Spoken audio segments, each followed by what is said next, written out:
Comfortable win for Roger Curran after a dominant performance.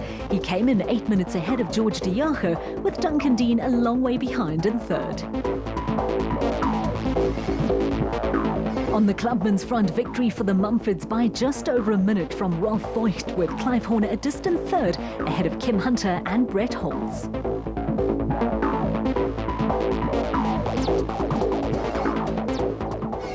On to the final lap of the Roco 250, round 6 of the KwaZulu-Natal Off-Road Championship, with Arthur Barnes and Anthony Usher in full control of proceedings at the front of the field in a bat. Barnes and Usher moved into the lead when Reg Sutton and Rob Hanbury were forced to retire on the first lap, and it gradually edged away to open up a 6-minute gap over Gary Campbell in the Mighty Mag. On the way to putting the final touches to a workmanlike performance, Barnes and Usher were going past cricket-class competitors still on their second lap. The drive of the day came from Class B leader Gary Campbell. With the Mighty Mag now free from barbed wire impediments, Campbell had managed to maintain a gap of around a minute over Daniel Brooks and Rob Alexander, who was second in Class A, but had fallen to nearly 7 minutes behind Barnes and Usher. Behind the Class A car, James Watson was now running second in Class B, but the Mighty Mag was almost 14 minutes behind the flying Gary Campbell.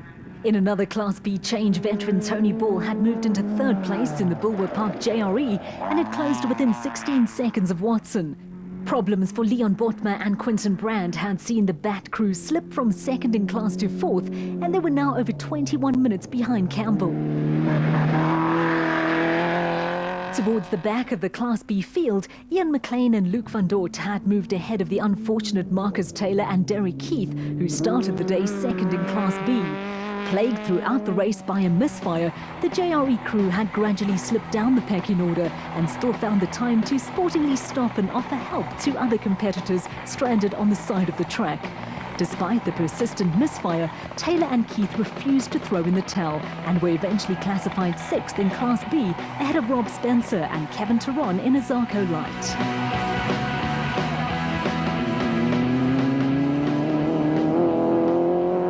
Back at the finish, a welcoming committee of 2 was on hand for Arthur Barnes and Anthony Usher as they completed what was a timely win for the pair. It's been a bit of an issue this year because we changed cars with Daniel, so we've been doing a lot of work on the car to get it where we want it, and we haven't won a race, so this is our first win in this car. So we are lagging a bit in the points, but I think the fact that Reg didn't finish and Lance withdrew his entry, I think it puts us back in the running for the championship, so we're very pleased about that. And yeah, we had a good day. It's a very challenging and technical course. We kept it tidy, and my navigator was fantastic. It was calling it as it should be, and we enjoyed it. First lap was very slippery and muddy, so that posed a few problems. And then we settled down and it started drying out for the second lap, and the third lap was fantastic. We had a good run. In the end, a comfortable win for Arthur Barnes and Anthony Usher ahead of Class B hero Gary Campbell. Daniel Brooks and Rob Alexander completed the podium, with the rest of the top 10 filled by Class B cars. The special vehicle category in the KwaZulu-Natal Regional Off-Road Championship is split into 2 classes. As is to be expected, there are different rules and regulations covering Class A and Class B, with engine capacity first on the list. Former South African rally champion Tony Ball clarifies the rules. Class B is up to 2 litre and Class A is over 2 litre. Some of the guys are running 3.5 litre V6s, some are running V8s. That's basically it, 2 litre and above.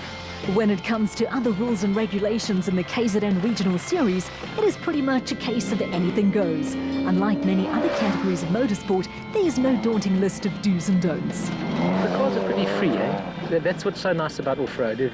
You know, you can put any shock you want, any brakes you want, and there's no homologation rubbish. So it really is a cheap form of motorsport. Gary Campbell almost pulled off a win for the Class B brigade on the Roco 250, with race conditions the major difference in the battle between the more powerful Class A cars and the nimble Class B vehicles. On the more technical routes, we're a bit tight and twisty. The B's obviously got an advantage, like these little Mighty Mags. I used to have one. They're incredible in the tight stuff. I mean, they're like driving a go-kart. But when the road opens up and it's some big bumps in it, and obviously the big A cars take it. The Natal Off-Road Motor Club will next year celebrate its 30th anniversary. Since its inception, the club has played a major role in the development of off-road racing in KwaZulu-Natal and South Africa, and down the years has produced a string of national and regional champions. And with stable management and a large membership, stalwart club members like Gavin Gray see a bright future for the club. Yes, we do. With our 30 years coming up, we see a lot of advantages. We're one of the few clubs where we've still got founder members of 30 years ago still competing, and people actively involved with the sport. And we are planning a whole year of celebrations at every event. So we're seeing, from a marketing perspective, we'd like to grow another 5, maybe possibly 10 new competitors next season. That is our aim. KwaZulu-Natal also hosts ABSA National Championship events and offers the sport a wide range of challenging routes. Yes, it is. I think KZN, we are the choice of all the provinces where we've got good riding terrain and good countryside. We have everything that goes from the hills right down to the sea. We've got sugarcane fields. We've got areas where there's a lot of timber. So we're very diverse, and we're in a very close proximity to our hub of the sport, which has been Pietermaritzburg for the last number of years. But one of our things has been that the KZN guys do tend to enjoy getting out into the mountains, and we go to very different communities, and we see it as a positive for motorsport in KZN. By all accounts, off-road racing in KwaZulu-Natal is in good hands. Next up on the ABSA Off-Road Championship calendar is a trip to the Free State for the Himan Auto 400 in Tabanchu on October the 19th and 20th, with championship points high on the agenda.